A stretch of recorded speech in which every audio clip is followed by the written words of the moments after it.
Rafale کو آپ نے جو مار گرایا، تو قرآن کریم میں جو واقعہ آتا ہے کہ ابابیلوں نے ہاتھیوں کو شہ مات دی، آپ نے اپنے F-17 اور دوسرے جو آپ کے چائنی شناختی جہاز ہیں اس کے ساتھ آپ نے رافیل کو جو آپ نے نشانہ بنایا ہے، قیامت تک مودی اس کو یاد رکھے گا، دنیا یاد رکھے گی۔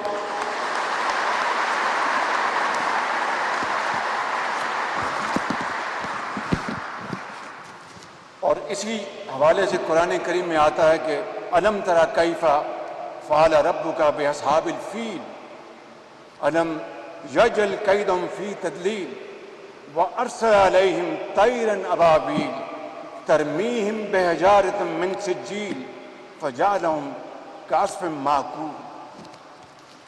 کیا تو نے نہ دیکھا کہ تیرے رب نے ہاتھی والوں کے ساتھ کیا کیا؟ کیا ان کے مکر کو بیکار نہیں کر دیا؟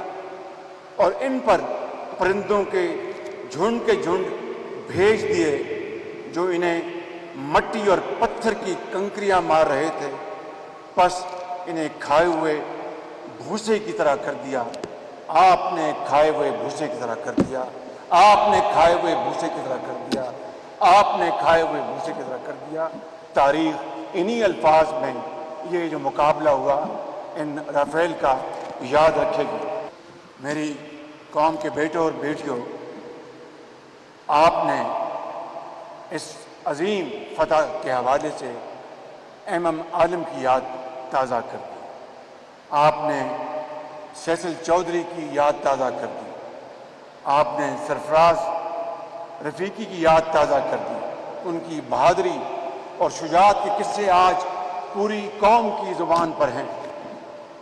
اور ایئر چیف مارشل، میں آپ کو دل کی گہرائیوں سے مبارکباد پیش کرتا ہوں کہ آپ نے جس مہارت کے ساتھ، جس ٹیکنیکل انوویشن کے ساتھ آپ نے یہ جنگ لڑی ہے اور آپ نے ایئر فورس کو لیڈ کیا ہے، آپ نے جو father of air force air marshal Asghar Khan, اس کے بعد ایئر مارشل شمیم انور، جو انہوں نے ایک فاؤنڈیشن بنائی تھی، آپ نے جدید ٹیکنیکل اور ٹیکنالوجیکل جو آپ نے انجیکٹ کیا ہے اس ایئر فورس میں، پوری قوم آپ کی اس کنٹریبیوشن کو ہمیشہ سنہری حروف میں یاد رکھے گی۔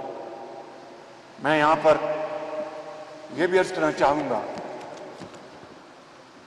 کہ chief army staff general Syed Asim Munir نے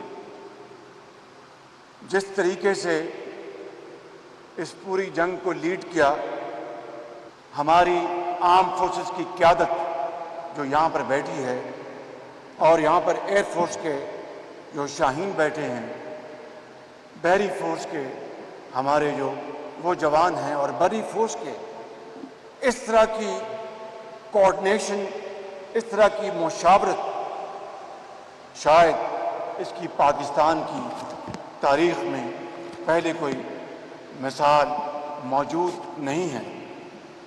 میں اس تاریخ کے ان اوراق کا گواہ ہوں کہ جہاں پر کنسلٹیشن میں ماضی میں فقدان تھا، but this is not the time to tell those painful stories. This is the time to congratulate you and convey you what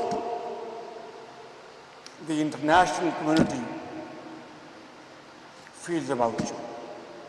You have overnight earned their respect,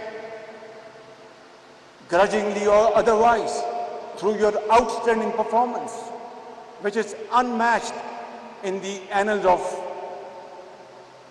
history of the world. اور یہ کوئی آپ نے